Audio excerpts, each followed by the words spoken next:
Je sais pas si notre civilisation a toujours été comme ça, mais j'ai l'impression qu'on donne beaucoup plus d'importance au symbolique.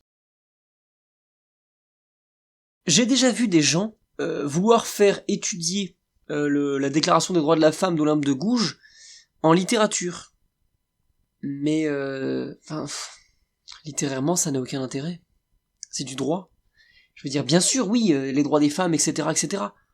Mais littérairement, ça n'a aucun intérêt. Où sont les questions de style? Où sont... Enfin, ce qui font qu'un texte est littéraire? Ça, c'est un texte de droit, un texte politique, par ailleurs. Et, historiquement... Pardon, hein?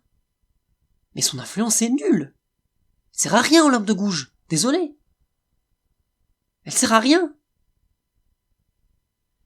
Et ça c'est un truc qui me marque beaucoup. Vous savez, c'est comme quand on vient vous dire que tel personnage, il a pu faire plein de trucs super, mais il a dit ça à un moment. Mais on s'en fout. On s'en fout. Ce que je veux dire par l'importance donnée au symbolique, qui selon moi est vraiment parfois excessive. Alors, j'allais dire Napoléon. Napoléon, c'est un mauvais exemple, parce que c'est vrai que, même, on va dire, physiquement, il y a des choses qui ont été faites, mais parfois ce qu'on lui reproche, c'est le code civil de 1804, où il dit en gros que la femme sera l'arbre fruitier de l'homme, etc., qu'il en dispose comme d'un bien. Alors il faudrait retrouver le texte exact, hein. Mais quand j'entends ça, je me dis bon, qu'en est-il de la condition des femmes sous l'Empire? Est-ce qu'elle est effectivement si terrible? La réponse est non. Alors évidemment, hein, il y a plein d'exceptions, il y a plein de ci, plein de ça, il y a différents types de maris, d'hommes, etc., etc. Mais globalement, les femmes ont toujours été considérées comme des êtres humains en France, sans doute inférieurs, etc., etc., mais comme des êtres humains quand même. Et que Napoléon ait dit ça, d'ailleurs, le code civil, c'est quand même un regroupement de lois qui existaient pour la plupart déjà. Et d'ailleurs, ça c'est drôle, parce que si cette loi, faudrait encore vérifier, là, si on a un juriste qui traîne, ça m'intéresse de savoir, un juriste et un historien d'ailleurs, mais par exemple, Élisabeth Vigée-Lebrun, peintre, disait que la Révolution avait détrôné les femmes qui, jusqu'alors, régnaient sur la France.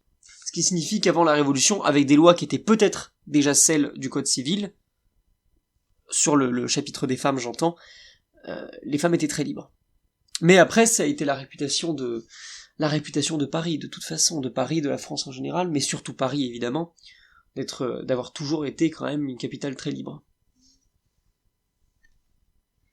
Libre d'ailleurs dans le mauvais sens du terme parfois au niveau des mœurs. On sait que l'Angleterre victorienne était très choquée par le Paris du Second Empire. On sait que enfin, j'allais dire ça, mais Du Bellay raconte que Rome a sacrément mauvaise presse, hein. Enfin, surtout quand il la découvre, au XVIe siècle. Petit ajout de dernière minute, quelques jours après.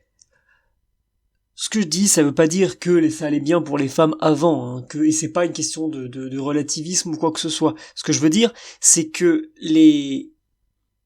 ce qui a pu être dit par quelqu'un ne représente pas forcément la réalité physique. Dans la réalité, sur le papier, les femmes ont subi les pires quotidiens possibles parce qu'elles étaient vues comme des êtres complètement inférieurs. À côté de ça, il y en a beaucoup qui ont réussi à s'en sortir, et même en soi, qui étaient parfois considérés, plutôt dans les sociétés aristocratiques évidemment, d'égal à égal, par les hommes. Mais encore une fois, ça veut pas dire que c'était quand même bien avant, que c'était pas si mal, etc. Ça dépend d'énormément de facteurs. Quoi qu'il en soit, j'ai 2 points sur lesquels j'aimerais revenir par rapport à ma dernière roue libre sur la question des femmes et la littérature. Quelqu'un déjà en commentaire m'a fait remarquer à très juste titre que je n'avais pas parlé de Madame de Lafayette. Et c'est vrai. J'ai complètement oublié Madame de Lafayette. J'aurais pu parler de Madame de Sévigné, mais je la déteste, je la trouve absolument insupportable. D'ailleurs, je dis ça, et là, vous voyez, je le confesse, je l'ai à peine lu. Simplement, je suis resté sur un très mauvais souvenir de lettres à sa fille. Déjà, je trouve son rapport insupportable à sa fille, complètement folle. Elle a voulu la marier, puis ensuite, oh là là, mais vous me manquez, Madame de Grignan, excuse-nous, hein. Et, alors bien sûr, il y a plein de justifications, je sais, mais laissez-moi une de mauvaise foi. Et Et j'ai beaucoup de mal aussi avec cette littérature un peu de... c'est pas de littérature de cours, mais parfois ce que je trouve le 17e pour ça, parfois vraiment désagréable. 17e, 18e d'ailleurs. Quoi qu'il en soit, j'ai oublié Madame de Lafayette, et je pense que ça s'explique parce que j'ai d'abord centré mon explication sur des poètes, ce qui m'intéresse bien davantage, et par le fait que ça fait très très longtemps, j'ai lu Madame de Lafayette, j'ai lu ça quand j'avais 18 ans, effectivement, ça fait quelques années déjà. Donc ce sont des choses qui commencent à dater.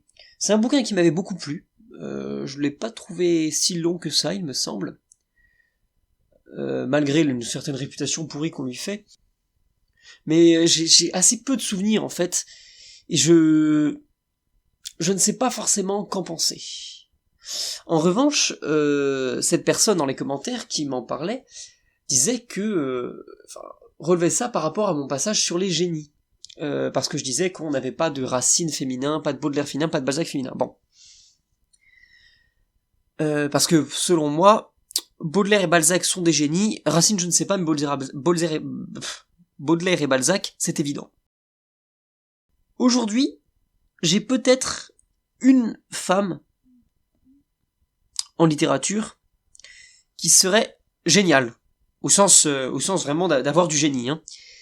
Et je pense à Virginia Woolf, ou Woolf, ça dépend comment vous vous placez, il y a plusieurs prononciations, puis c'est de l'anglais, donc de toute façon, c'est une sous-langue. Cette femme a quand même quelque chose. J'ai lu pour l'instant que Orlando et les vagues, qu'une amie très chère m'a conseillé et obligé à lire, hein, et je ne regrette pas. Orlando, je n'ai pas été le plus emballé. Les vagues, en revanche, c'est très impressionnant. Je regrette beaucoup de l'avoir lu, de pas l'avoir lu en anglais, mais j'ai sans doute pas le niveau encore. Mais c'est assez indescriptible quand même. Je pense que s'il y a une femme géniale en littérature, ce serait elle. Mais j'espère qu'il n'y en a pas qu'une seule, d'ailleurs. Pour revenir sur la question du symbolique, que j'ai complètement... je suis passé du coq à l'âne, j'ai oublié de dire que justement, j'avais l'impression qu'on préférait un peu les actes symboliques aux actes physiques, parfois. On préfère parler de Olympe de Gouges alors que son implication historique est nulle, ou minime en tout cas, alors qu'on parle pas de Blanche de Castille. On parle pas de Marie de Médicis. J'en ai déjà parlé dans ma première roue libre sur les femmes, mais... roue libre sur les femmes, le titre comme ça qui paraît parfait.